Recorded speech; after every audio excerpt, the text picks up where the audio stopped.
Tengan muy buenos días, estimados alumnos, en esta semana número 8, que ya estamos ya del segundo trimestre.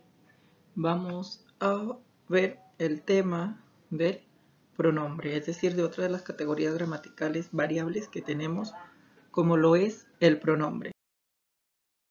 Entonces veamos las definiciones que tenemos acerca del pronombre. Recuerden que estas categorías gramaticales que estamos viendo, las estamos estudiando desde los niveles de la lengua que tenemos, el nivel semántico, morfológico y sintáctico. Desde estos tres niveles estamos estudiando a estas categorías gramaticales que hemos estado estudiando hasta el momento. Entonces, veamos que desde el nivel semántico, o desde el punto de vista semánticamente, nos va a decir lo siguiente, que es una unidad lingüística de economía del lenguaje que tiene significado dependiente del contexto en el que se encuentre. ¿Por qué decimos que es una unidad lingüística de economía del lenguaje?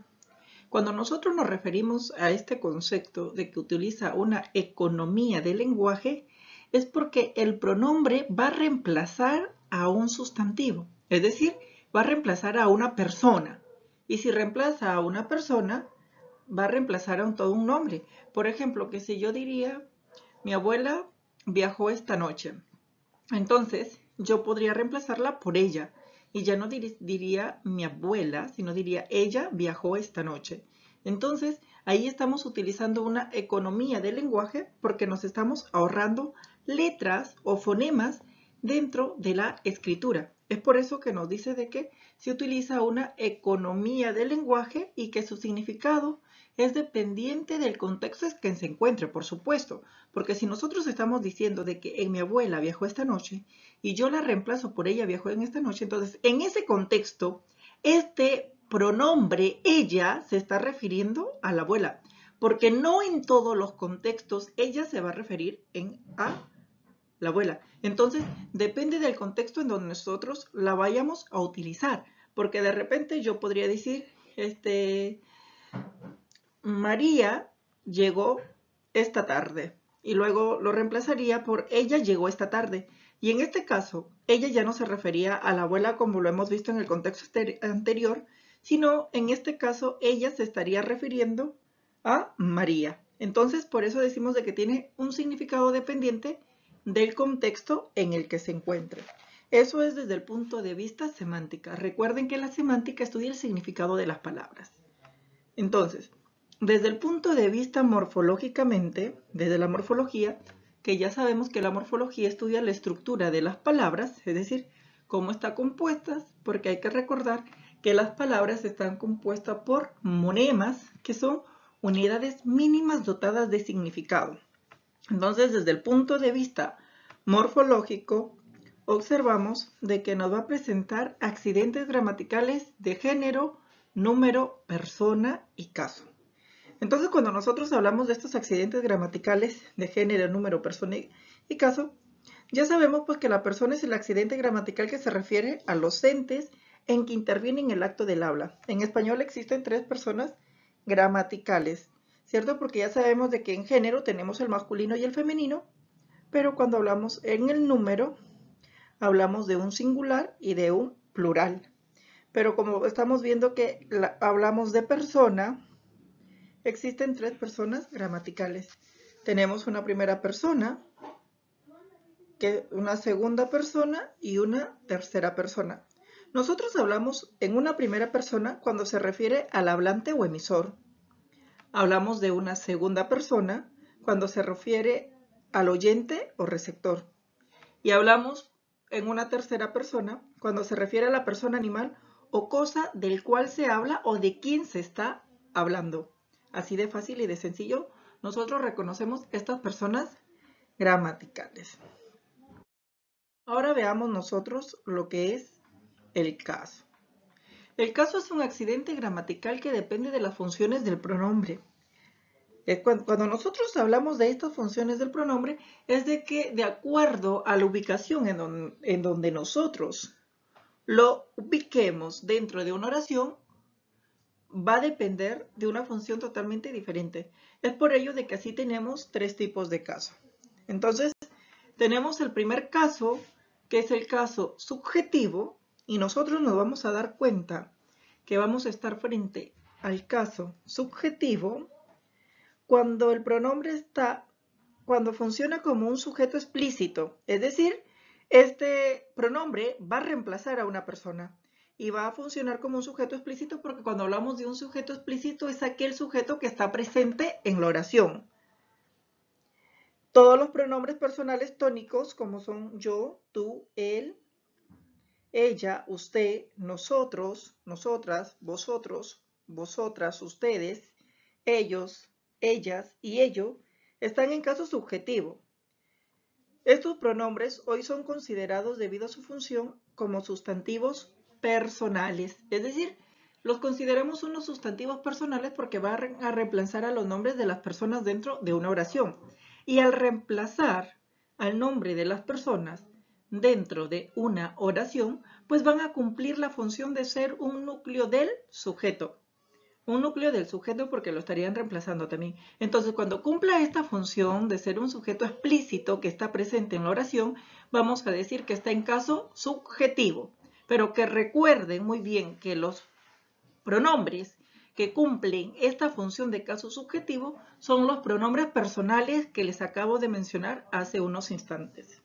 Luego, nosotros tenemos, cuando tenemos el sujeto explícito, ahí lo observamos en pantalla, luego tenemos el caso objetivo. Nosotros vamos a estar frente a un caso objetivo cuando el pronombre va a funcionar como un objeto directo y un objeto indirecto.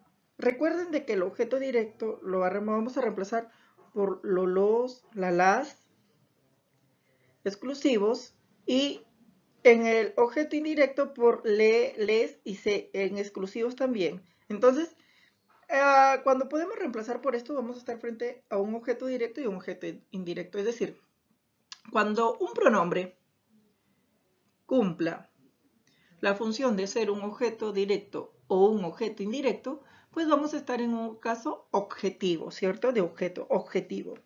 Y tenemos por último el tercer caso, que es el caso terminal. Y este caso terminal, el pronombre está en caso terminal cuando es término de un sintagma preposicional. ¿Ya? Cuando es término de un sintagma preposicional. Entonces veamos. Nos dice que un sintagma preposicional es una estructura lingüística, es decir, una combinación de palabras encabezadas por una preposición. Y tiene dos partes, un nexo y un término. El nexo, lógicamente, que se va a referir a la preposición y el término al pronombre. Entonces, el nexo, como lo acabo de decir, entre esa diversidad de palabras están los pronombres, de manera que para el caso específico el pronombre tendría la siguiente estructura. Veamos qué estructura tendría. Tenemos en la oración que observamos en pantalla, él la compró para ti. Y si nosotros observamos en para ti, que para es una preposición y ti es un pronombre, pues ahí estamos en un caso terminal porque está encabezada por una preposición y está terminada con un pronombre. Entonces, ahí en esta oración que tenemos en él la compró para ti, encontramos los tres casos que cumple el pronombre. Por ejemplo, si nosotros observamos él la compró para ti, este él se está refiriendo a una persona y por lo tanto tenemos a este él que reemplaza a una persona que está cumpliendo la función de ser un sujeto, ¿cierto? Un sujeto, por lo tanto es un sujeto explícito.